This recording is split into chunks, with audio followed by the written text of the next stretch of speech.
Bonjour, dans cette vidéo, nous allons corriger le brevet de maths de la Nouvelle-Calédonie, 7 décembre 2023. Alors, commençons directement par l'exercice 1, c'est un QCM. Alors, dans cet exercice à choix multiples, il y a une seule des trois réponses proposées qui est exacte. Donc, sur la copie, indiquez le numéro de la question et la réponse. Donc, vous allez juste... On va faire 1, par exemple, et on dit est-ce que c'est A, B ou C, d'accord? On va ici justifier un peu, même si ce n'est pas demandé. Aucune justification n'est demandée. Alors, question 1. D'après des chercheurs, la probabilité qu'une personne subisse une attaque mortelle par un requin au cours de sa vie est 2. Et vous avez 3 choix.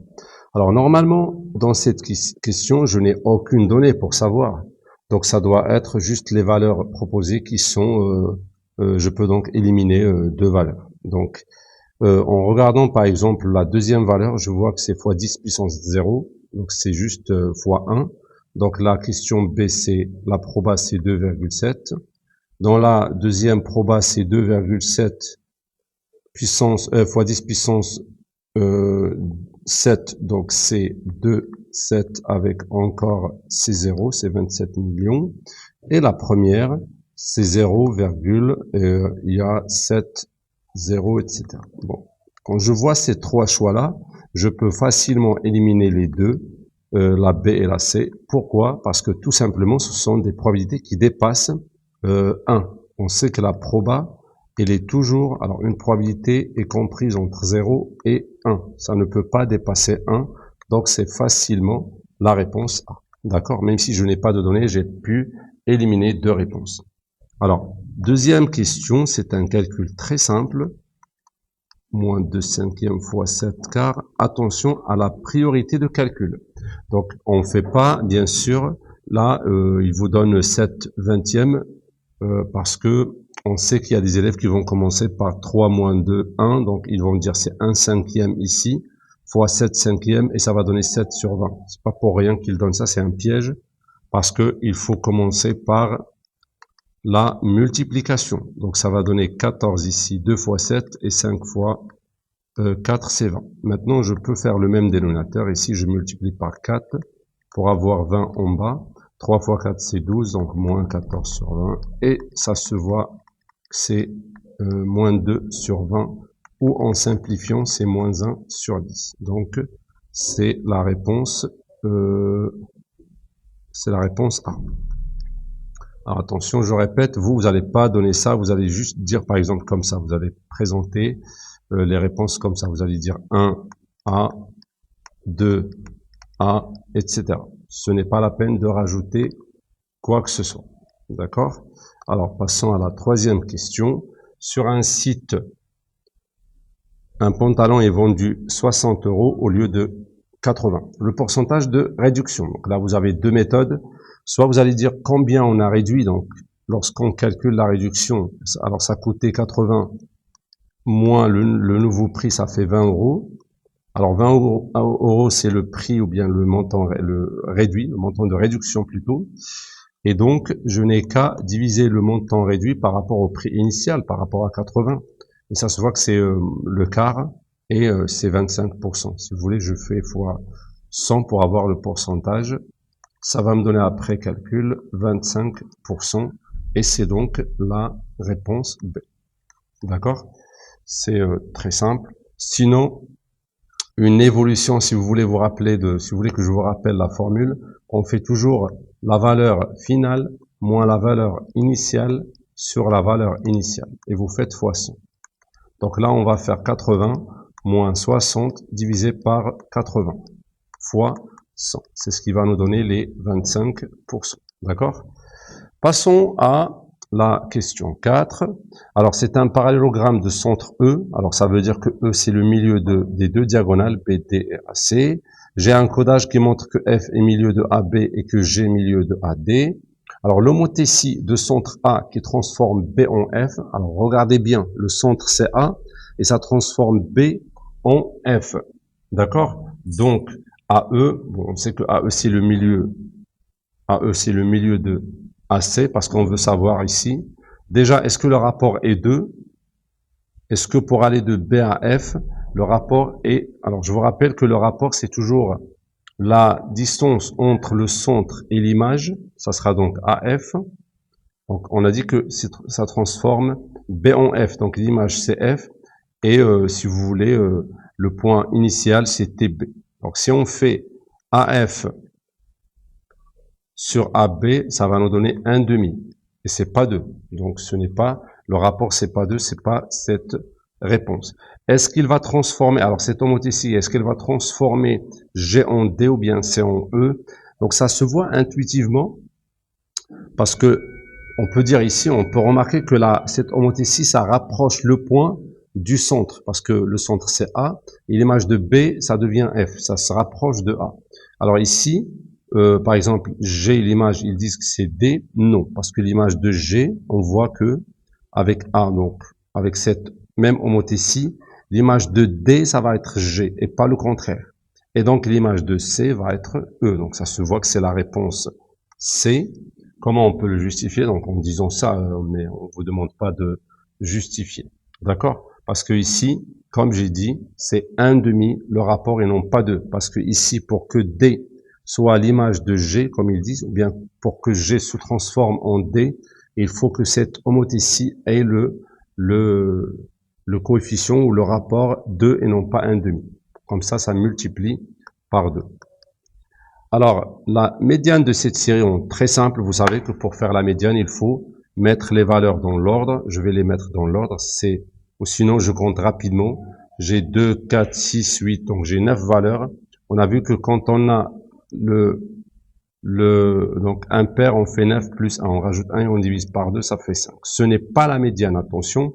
Il vous donne ça aussi pour vous piéger. Alors ça, c'est la place de la médiane. Donc, c'est la 5e valeur, si vous voulez.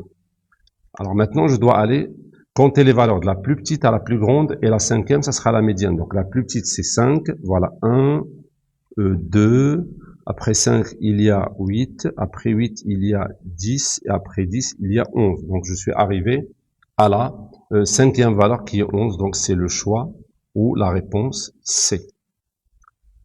D'accord?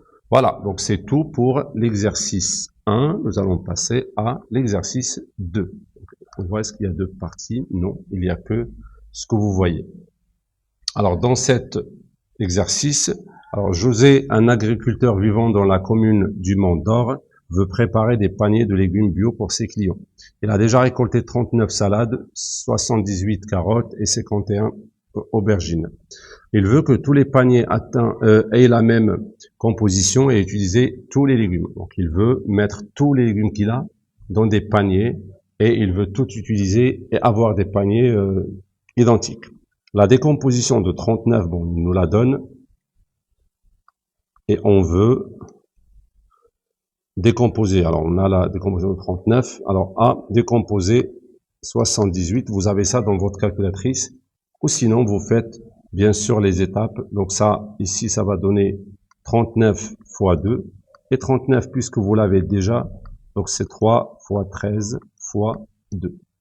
Donc c'est ça, la décomposition de 78. Pour 51, on voit bien que c'est, on peut faire, donc c'est 17 fois 3. Ça se voit directement, d'accord? Sinon, vous pouvez toujours utiliser votre calculatrice pour avoir une idée sur les calculs au cas où c'est des valeurs qui ne vous sont pas familières. Alors, en déduire le nombre de paniers maximum. Alors, qu'est-ce qu'on a pour le premier panier ou bien le premier, alors on a 39 pour les salades. 39 c'est 3 fois 13. Pour les carottes, c'est 78 qui est égal à 3 fois 13 fois 2. Et pour les aubergines, c'est 51 qui est 17 fois 3. D'accord? On voit bien que il y a 3 dans les 3 légumes. Donc ça se voit que je peux faire 3 paniers identiques. D'accord? Donc 3 paniers. Et ils vont dire combien, donc la composition de chaque panier. Alors si je divise 39 par 3, il va y avoir 13, donc 13 salades. 78 divisé par 13, il va rester 3 et 2, donc 6 carottes. Et 51 sur 3, ça va donner 17 aubergines. D'accord? Donc ça sera ça, la composition des 3 paniers. Donc chaque panier aura cette composition. 13, 6 et 17. Est-ce que je n'ai rien oublié? Alors là, non, pardon. Là, 78, parce qu'il me semblait que c'est une erreur. Pour les carottes, j'ai divisé par 3, il va rester 13 fois 2 et non pas 3 fois 2, donc il reste 26 et non pas 6. Donc dans chaque panier, il y aura 13 salades, 26 carottes et 17 aubergines. D'accord? Maintenant, alors finalement, José décide de préparer 13 paniers. On voit bien que pour les salades, est-ce que c'est faisable? Oui, parce qu'il peut diviser par 13, parce qu'il y a 13 dans la décomposition et il va avoir 3 carottes, alors 3 salades plutôt dans les 13 paniers. 78 carottes, c'est pareil, il y a 13, donc il peut diviser par 13, donc préparer 13 paniers et chaque panier aura 3 fois 2, donc 6 carottes. Par contre, les 51 aubergines, il ne peut pas. Donc ça sera ça l'objectif de cette deuxième question. Alors, combien d'aubergines ne seront pas utilisées? Donc ce qu'on va faire simplement, on va prendre les 51 et on va regarder combien de 13 il y a. Ça se voit que c'est bon, si je fais x2, si vous voulez, alors là, ça va donner plutôt 13 fois 4, ça donnait 52, donc x3. Donc 13 fois 3, c'est 39, plus 12. D'accord? Parce que lui, il veut faire 13 paniers. Donc il peut faire 13 paniers qui contiennent 3 aubergines chaque panier, mais il va rester 12. Pardon, il peut faire dans les 3 paniers, donc c'est pas 13, c'est le contraire. Dans les 3 paniers, il peut mettre 13.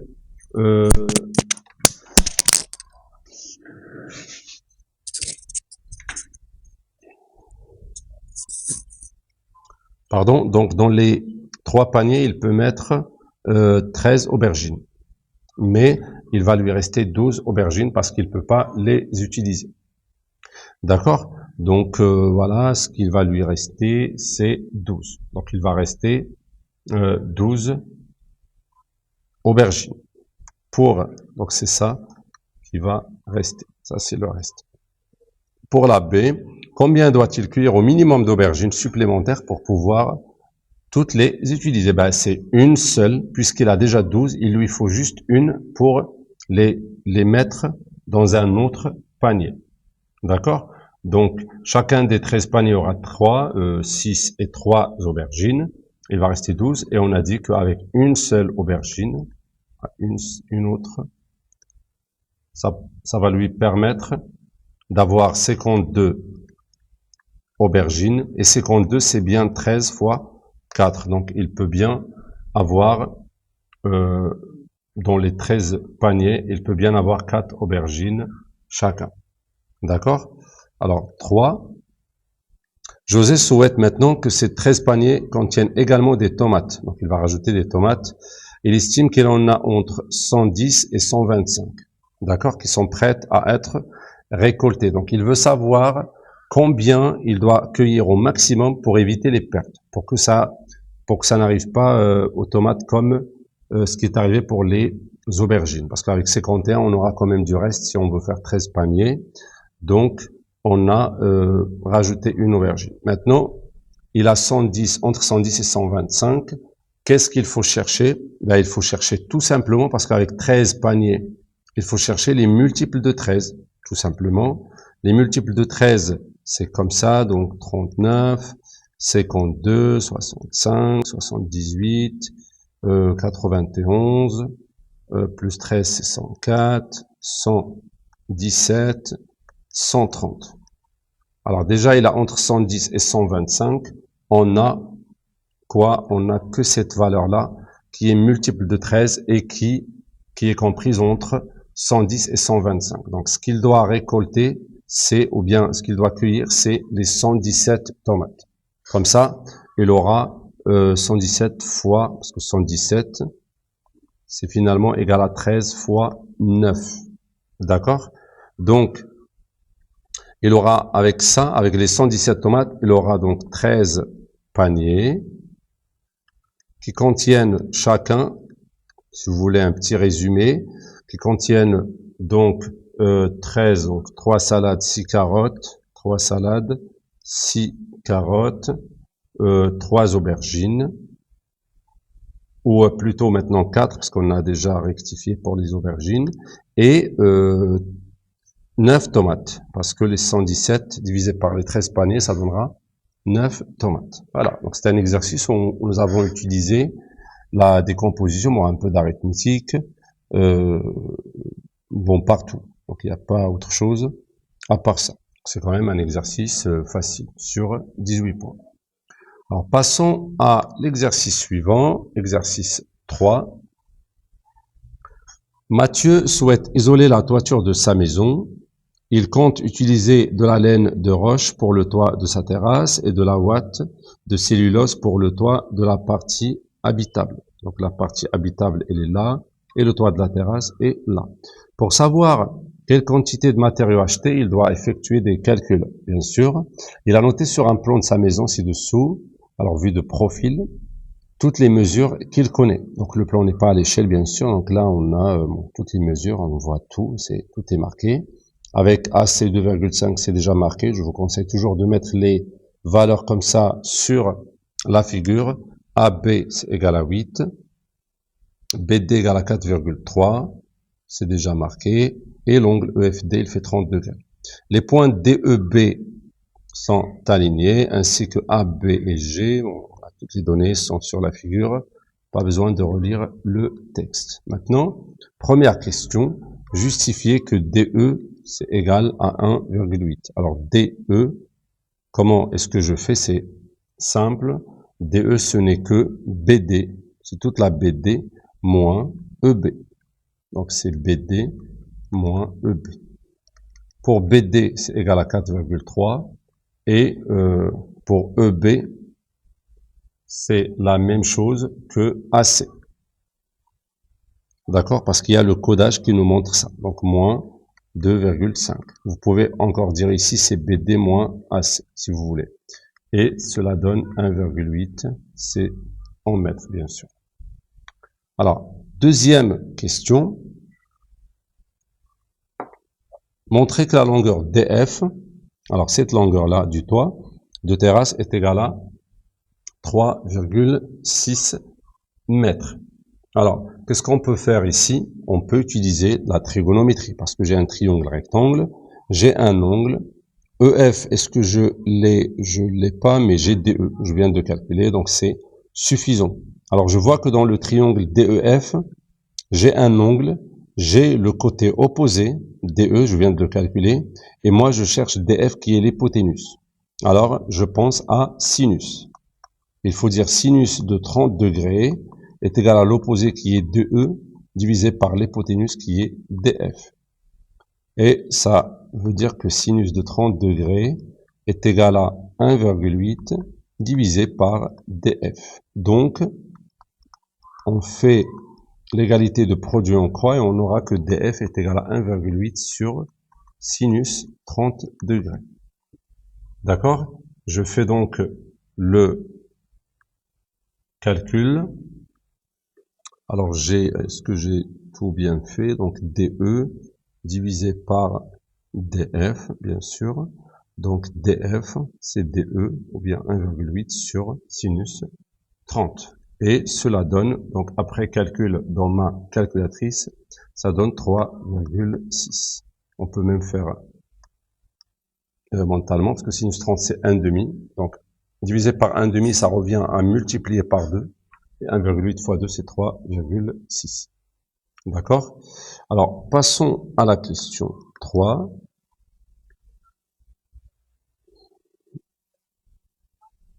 Alors, on n'a rien oublié.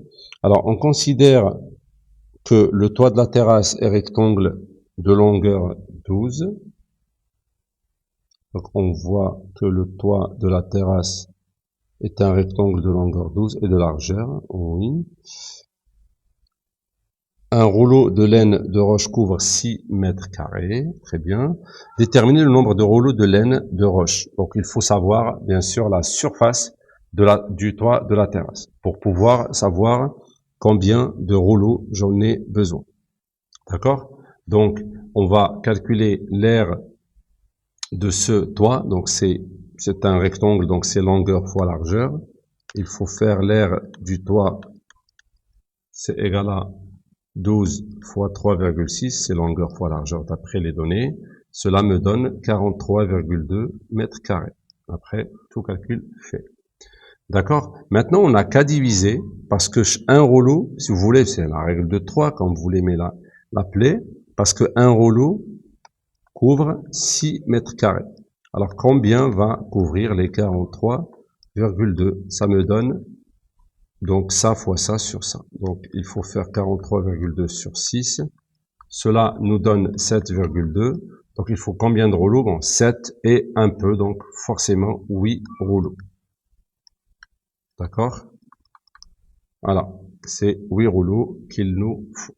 Alors on passe à la question 4.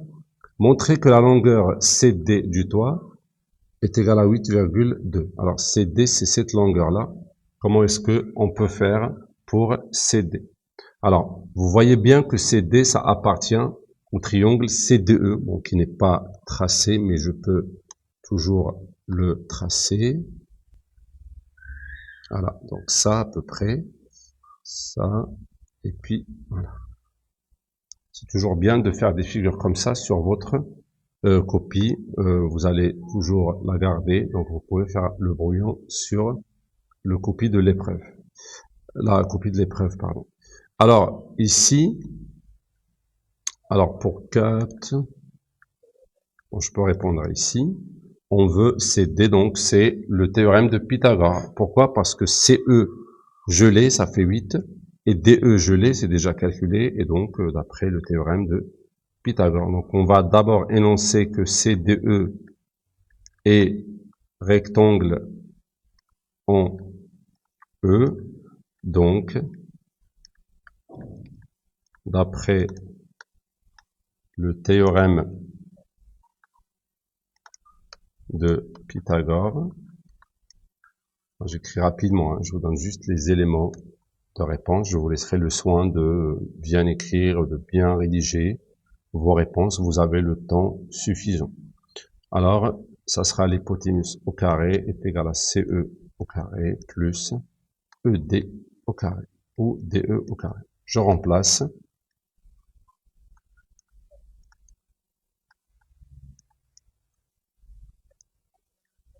Alors ça donne finalement 8 carré 64 plus 1,8 au carré qui est 3,24, ça donnera 67,24. Donc CD, c'est la racine carrée de ça. Et cela donne à peu près, ou exactement, 8,2 mètres. D'accord? Passons à la question 5. Donc, on considère que le toit de la partie habitable est un rectangle de longueur 12 et de largeur. Donc, encore une fois, Mathieu souhaite installer de la ouate de cellulose sur une épaisseur de 10 cm. La densité de la ouate est de 40 kg par mètre cube. Déterminer la masse de la ouate de cellulose qu'il doit acheter pour le toit. Donc, pour la masse, il faut plutôt un volume maintenant. Il faut savoir que le toit, donc, elle a comme ça, en 3D, si vous voulez, ce qu'il veut mettre, c'est à peu près comme ça. C'est ça là, ce qu'il veut faire. Donc, il veut ici mettre une épaisseur de 10 cm. D'accord? Et ici, il a 12 mètres de longueur et 8,2 mètres de largeur. Donc, il faut faire le volume. Après, utiliser la densité pour savoir combien de kilogrammes il va utiliser. Et puis, voilà, on aura combien en kilogrammes. Donc, il faut d'abord le volume. Donc, le volume, ça sera ça fois ça fois ça. Alors, le volume de la ouate, si vous voulez,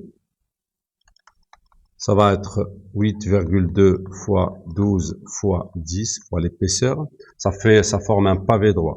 D'accord? Ça serait toujours bien de faire une figure comme ça, même à main levée, même dans votre propre. Hein. C'est toujours bien vu de faire une petite figure comme ça pour montrer qu'on a très bien compris. D'accord? J'ai fait une petite erreur. J'espère que vous l'avez remarqué. J'ai pas converti parce que ça c'est en mètres, et là en centimètres. Donc il faut que je fasse tout en mètres ou tout en centimètres. Mais ça sera bien de faire tout en mètres parce que ici j'ai la densité en kilogrammes par mètre cube. Donc quand je calcule ça, ça me donne 9,84 mètres cubes. Alors il a besoin de ça en la watt. Pardon, par contre, maintenant on va faire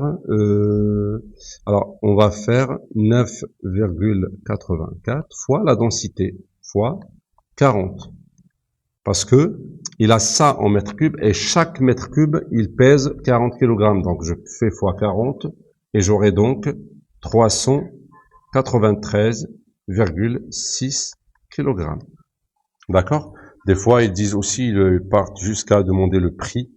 Ils vous donnent ça et à la fin, ils vous disent ça coûte tel euro pour le kilogramme. Donc, combien ou bien quel budget doit prévoir Mathieu ou le personnage de l'exercice pour voilà pour faire son toit en la watt de cellulose.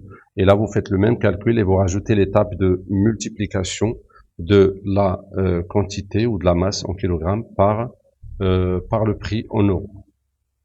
Voilà, donc c'est tout pour l'exercice 3. On passe à l'exercice 4. À quelques kilomètres au nord du village de, de Engen se trouve une des plus belles randonnées de Nouvelle-Calédonie, appelée les roches de l'Awayam. Le départ se situe au niveau de la mer, près d'une plage de sable blanc, comme vous voyez ici.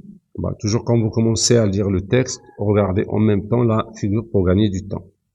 Et pour comprendre facilement aussi. Alors le sentier grimpe le long d'un versant de montagne et atteint un point de vue imprenable sur le mont Panier et le lagon. Donc vous voyez, le départ il est là, je vais comme ça jusqu'à l'arrivée. Voilà quelques informations. La durée estimée pour aller de D jusqu'à V, c'est de 2h30. La distance, c'est de 3,8. Tout est mis dans la figure. L'altitude minimale, c'est 0. Ici, je suis à 0 mètres. Et en haut, je suis à 741 mètres, ce qui fait 0,741 km ici. Bon, ça se voit qu'ils vont nous demander ça à un moment donné, etc.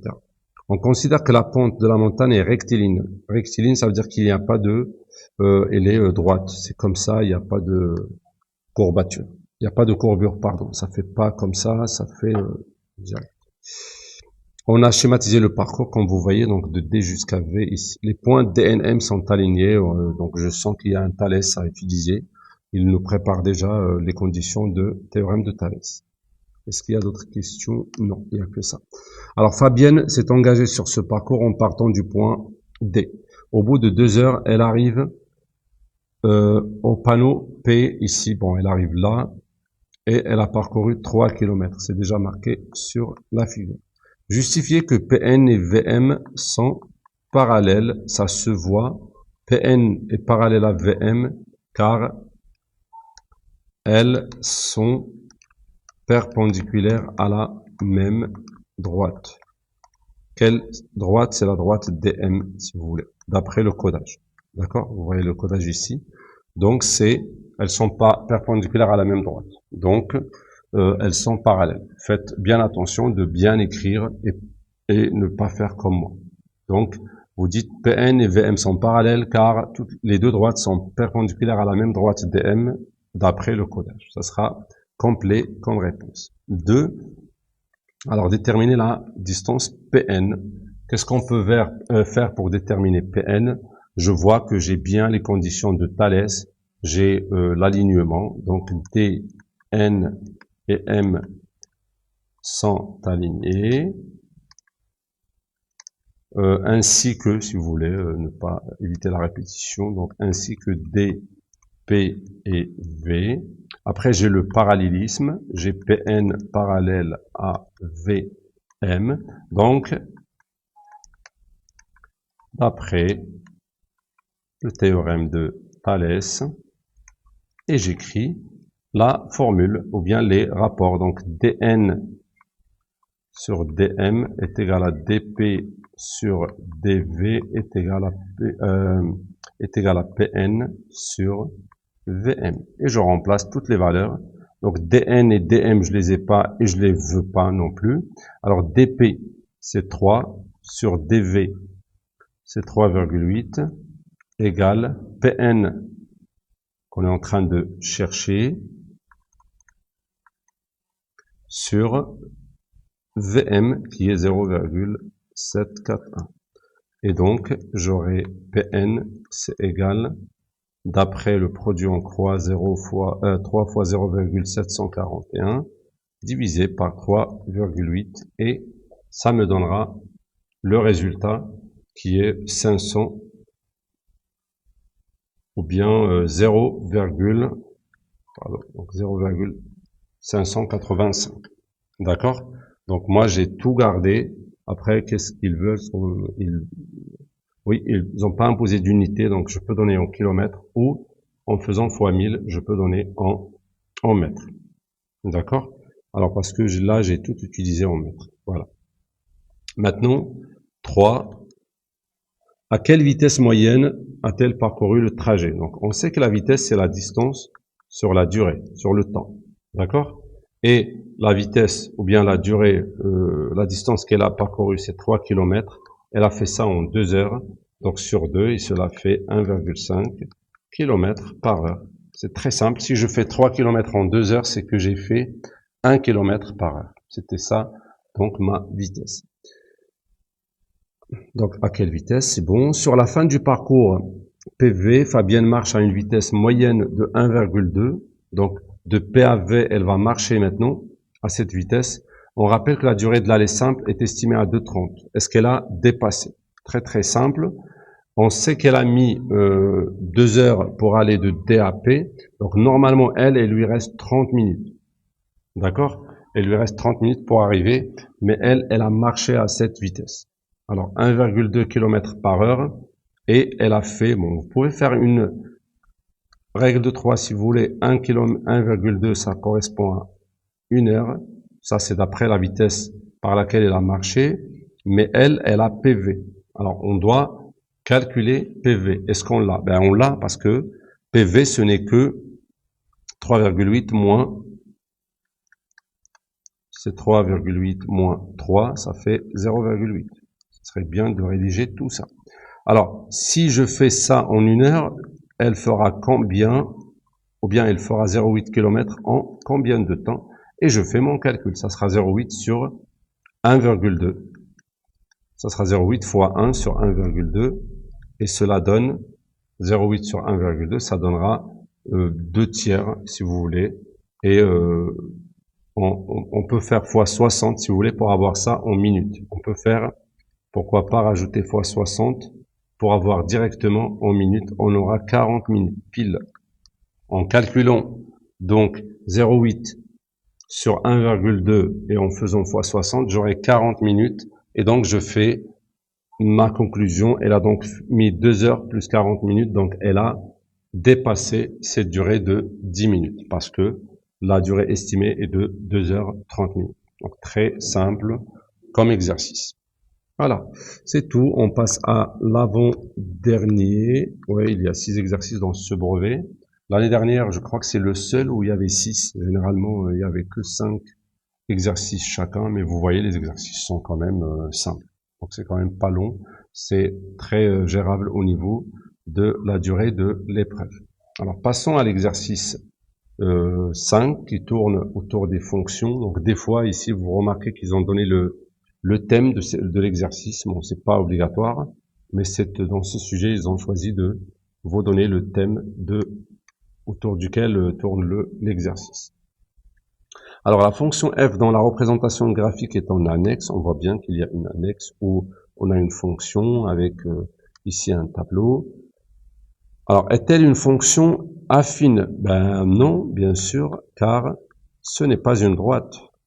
Car ce n'est pas une droite, tout simplement. D'accord? La représentation graphique d'une fonction affine est une droite. Ce n'est pas le cas, donc non. Alors ça, c'était la A. Pour la B, à l'aide de ce graphique, complétez le tableau de valeurs sur l'annexe. Alors on va venir ici compléter. Ce sont que, alors ici, x, f de x, donc l'image de x. Par exemple, l'image de moins 3, c'est 0. L'image de moins 2, ça se voit ici, c'est moins 3, etc. Alors l'image de moins 1, on voit bien que c'est, donc ça serait bien même de laisser des traces parce que l'annexe, vous allez rondre. Je change de couleur. Donc, tac, tac, tac, vous allez jusqu'à là avec votre règle, ça donnera moins 4. Alors pour 0, je descends jusqu'à ici, ben c'est moins 3. Pour 1, l'image c'est 0, c'est déjà sur l'axe des abscisses. Et l'image de 2, je monte jusqu'à croiser le graphique et puis je reviens pour lire l'image dans l'axe vertical des images. Donc c'est 5, l'image de 2. Parmi les trois formules suivantes, l'une correspond à l'expression de la formule de la fonction f. Elle a été saisie dans la cellule B2 et puis étendue dans la cellule C2 du tableau de l'annexe. Alors ici, c'est simple. Donc là, ce qu'on a mis dans B2, on a mis une formule ici qu'on a étendue jusqu'à ici. C'était quoi cette formule? Donc, parmi les trois, l'une correspond. Est-ce qu'ils ont posé la question? Non, pas encore. Alors, c'est noter la bonne formule. Donc maintenant, ils veulent savoir quelle formule on a mis. Est-ce qu'on a fait B1 plus 3? Ça veut dire, est-ce qu'ils ont juste pris ça, plus 3, ça a donné ça? Ici, ça marche. Hein. Moins 3 plus 3, ça donne 0. Mais ici, moins 2 plus 3, ben, ça fait moins 1 et non pas... ou bien ça fait 1 et non pas moins 3. Ça aussi, plus 3, ça fait pas ça. Donc, ce n'est pas celle-là. Est-ce que c'est la somme de B1 jusqu'à G1? Alors, B1 jusqu'à G1. Est-ce que c'est la somme? Alors, si je fais la somme, ça sera moins 5, moins 6... Donc, moins 5 et ça c'est moins 3. Donc, ça sera moins 3 ici et non pas 0. Ce n'est pas ça, mais c'est la deuxième. C'est la première cellule plus 3 fois la même moins 1. Donc, si je fais ça plus 3, ça fait 0. Fois l'autre moins 1, c'est toujours 0. Si je fais moins 2, ici, si j'applique ça, alors moins 2 plus 3, c'est 1. Fois moins 2, moins 1, fois moins 3. Donc, 1 fois moins 3, c'est bien moins 3, etc. Donc, ça se voit que c'est la formule, donc c'est, donc là il faut dire voir annexe, donc B, et c'est donc la formule c'est égal B1 plus 3 fois, alors sur le tableur Excel notamment, il n'y a pas de signe fois, c'est étoile. Et n'oubliez pas égal, quand on vous demande ça, n'oubliez pas de mettre égal, parce que sinon ce n'est pas une formule dans un tableur. Alors 2, on considère la fonction affine g, donc définie comme ça, 2x plus 1. Calculer l'image de moins 2, donc je note g de moins 2, très simple, je remplace. Il n'y a pas plus simple que de calculer une image, et cela fait moins 3. Calculer g de 3, c'est juste une autre manière, donc il pose la question autrement. L'image de 3, c'est tout. C'est 2 fois 3 plus 1, ça fait 6 plus 1, ça fait 7. C'est déterminer l'antécédent de 2. Alors, pour calculer l'antécédent, il nous faut une équation. Parce que là, c'est le x qui n'est pas connu et l'image, c'est égal à 2. Alors ça, c'est équivalent au fait que 2x est égal à 2 moins 1. Donc 2x égale à 1. Et donc x égale à 1 sur 2 ou directement 0,5. Alors D, on va tracer sur l'annexe. Alors, il faut regarder l'annexe. Alors, déjà, on a vu que l'image de moins 2, c'est moins 3. Ça signifie quoi graphiquement? Ça signifie que l'antécédent moins 2, son image, c'est moins 3. Donc, j'ai ce point. Moins 2, l'image, c'est moins 3. Ça représente ce point-là. Ce point. Alors, j'ai un point. On a dit que pour une fonction affine, il nous faut minimum 2 points. Alors, le deuxième, c'est l'image de 3, c'est 7. Donc, je peux venir ici faire l'image de 3. aller jusqu'à 7. Donc ça va donner ce point-là. Et c'est bon, c'est déjà suffisant. Je peux ramener ma règle et relier les deux points. Et j'aurai donc tracé ma droite. Juste la bouger un peu comme ça. Et voilà ma droite.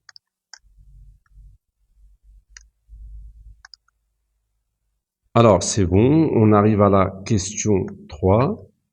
L'expression de la fonction f est celle-là. Donc, la fonction f qu'on a tracée en rouge, qu'ils nous ont donné, c'est ça. A, donc, développer et réduire l'expression. On va réduire l'expression de la fonction, si vous avez remarqué. Alors, ça donnera x carré. X fois moins 1, c'est moins x. 3 fois x, c'est 3x. Et 3 fois moins 1, c'est moins 3. Donc, ça donnera x carré plus 2x moins 3. Et bon, c'est bon, j'ai développé et ici j'ai réduit. Pour quelle valeur on a f de x égale g de x? Ça veut dire tout simplement résoudre l'équation f de x égale g de x. Je fais la réponse ici. F de x égale à g de x, c'est une équation. Je vais remplacer f de x par son expression, c'est x carré plus 2x moins 3 égale g de x qui est 2x plus 1.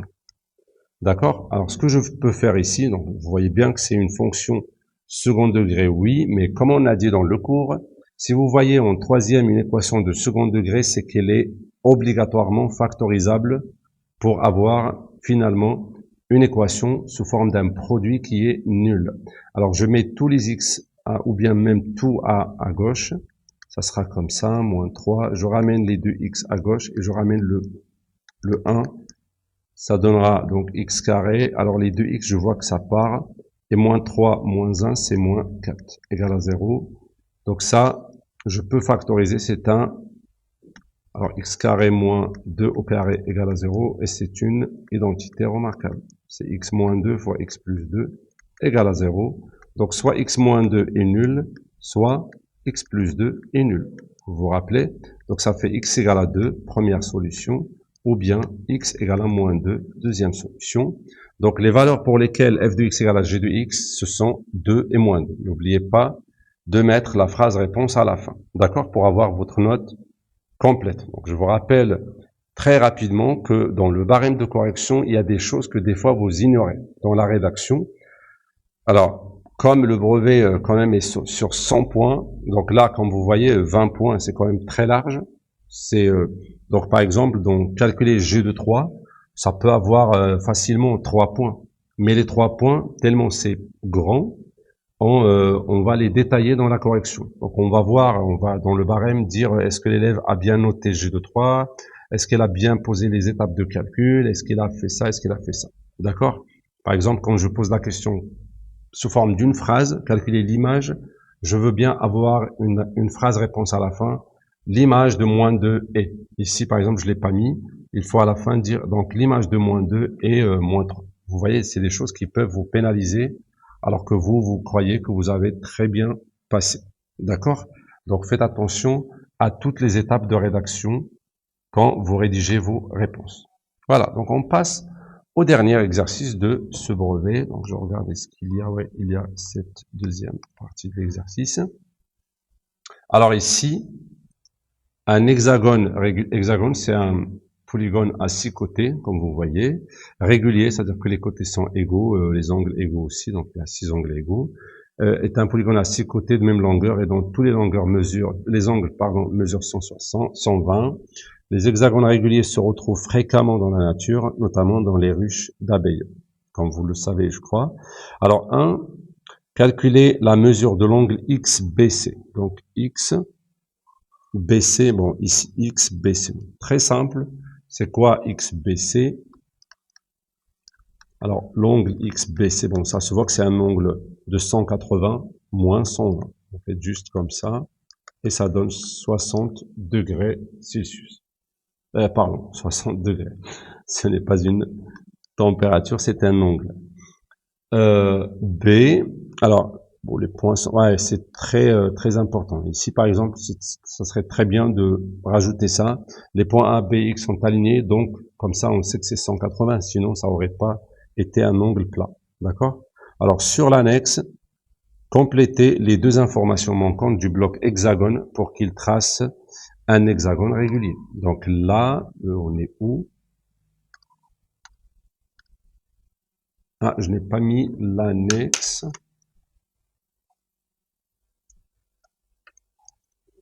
Alors, l'annexe, il ressemble, ouais, il y a hexagone, donc je vais vous mettre l'annexe parce que je l'ai pas mis, désolé. Donc, dans l'annexe, ils ont mis ça. Donc, ils ont mis hexagone. D'accord? Ils ont mis comme ça le bloc, comme vous savez. Stylo en position d'écriture. Le bloc de, comme ça. Et puis, ils ont mis répéter 6 fois. Le bloc de répéter où il y a, comme ça. Et là, il vous met deux blocs. Avancée de longueur. Avancée de longueur. Donc, ils disent quelle ligne ici. Les deux informations et tourner de. Là, ils ont pas mis. Tourner comme ça de combien de degrés. Et là, alors on a besoin de cette information. Et puis, bon, c'est fini ici pour ce bloc. Et là, relever stylo. Donc ça, c'est pas important. Et il faut, alors, et il fallait, bon, excusez-moi, j'ai rempli déjà ça. Il demande ça et ça. Alors, bien sûr, quand tu vois ici mon avancée de longueur, longueur, c'est juste cette longueur-là. Alors, on va, bon, ils disent de remplir ça et ça. Ben, ça se voit que c'est répété 6 fois parce que dans le bloc, il y a quoi? Il est avancé et puis tourné. Parce que là, pour le stylo, il va avancer, tourner, etc. Ça se voit qu'il va répéter ça 6 fois. Je crois que c'est intuitif. Maintenant, tourner de combien de degrés? Donc, faites très attention à ça. C'est pour ça il vous prépare ici. Parce que la majorité des élèves, dans ce type de questions, ils disent, je vais tourner de 120. Alors, quand je fais ce chemin-là, quand le stylo vient comme ça et qu'il va comme ça, il tourne pas de 120. Pour savoir de combien j'ai tourné, il faut comparer par rapport à ce que je faisais. Alors, si je vais comme ça et que je tourne comme ça, c'est pas ça que j'ai tourné. Non. Moi, je devais aller comme ça et donc j'ai tourné ça. D'accord? Donc, faites attention à ça. Donc, ici, on va tourner de ça. C'est pour ça ils vous ont donné ça ici. Donc, c'est 60 et non pas 120 degrés. D'accord? Donc ça, c'est quand même une bonne question. Donc là, il vous rappelle, s'orienter à 90, c'est permettre de se déplacer vers la droite. D'accord? C'est ça, tourner à 90. Donc on va enchaîner. Alors 2.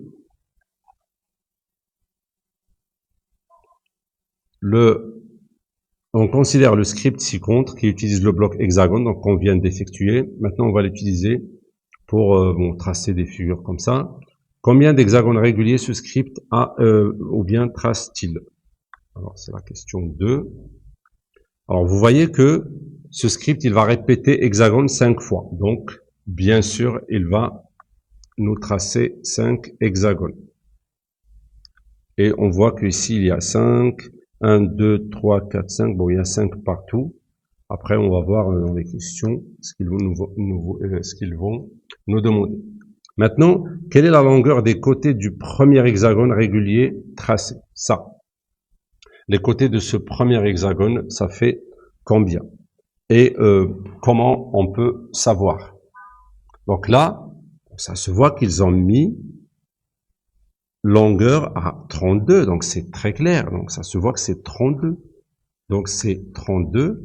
Et après, donc là, ils vont continuer 32, ils vont répéter. Là, ils vont ajouter. Ils vont, bien sûr, ils vont bouger le stylo et en même temps augmenter la longueur. Et là, pareil. Donc, on va voir ce qui se passe après. Alors, quelle est la longueur des côtés du deuxième, donc celui-là, du deuxième hexagone régulier tracé. Bon, le deuxième, ça fait combien? Alors, est-ce que vous voyez ici que le deuxième, ce qu'il va faire dans ce dessin, c'est qu'il va mettre la longueur à combien? C'est l'ancienne longueur fois 1,5. Donc, c'est juste 32, l'ancienne, fois 1,5. Et 32 fois 1,5, ça fait 42. Donc c'est 42 unités, parce qu'ils ont pas, apparemment, ils n'ont pas donné l'unité de mesure, de longueur. D'accord, donc c'est très clair, hein, c'est très facile. Il faut pas avoir peur des exercices où il y a scratch. Au contraire, c'est très simple.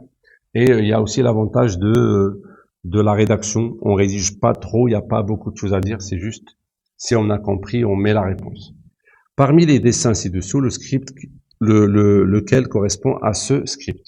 Donc on voit bien que ici, déjà à chaque fois, elle va agrandir. Donc le premier hexagone ne ressemblera pas au deuxième, ainsi de suite. Donc ça se voit que c'est pas le 1. D'accord? Parce que ça va se multiplier. Je répète 5 fois, oui. C'est-à-dire que j'aurai 5 hexagones, oui. Mais ils sont pas tous pareils parce qu'à chaque fois, ça va s'agrandir. Donc ce n'est pas le premier. Maintenant, le deuxième et troisième, dans les deux, ça augmente. Mais pourquoi ce n'est pas 2? Parce qu'il n'y a rien ici qui dit que, parce que, imaginez, c'est à toi le stylo, tu vas tracer le premier. Quand tu traces ce premier-là, et tu finis ici dans ce point, pour reprendre le deuxième, tu dois bouger le stylo jusqu'à là pour reprendre la même chose, et puis venir là. Mais il n'y a rien ici qui dit de bouger le stylo. Donc, ce n'est pas le dessin 2, c'est le 3. Parce que 3, ça reprend à chaque fois du point de départ. Donc, si je commence là, donc je fais tac, tac, tac, tac, je reviens là. Puis le deuxième, je reprends du même point, je vais y revenir, etc. Comme il n'y a pas de bloc ici qui dit de bouger le stylo, donc je sais que c'est le dessin 3 et non pas 2 et non pas 1. Voilà, c'est tout, on a fini. C'est tout pour le brevet de la Nouvelle-Calédonie du 7 décembre 2023.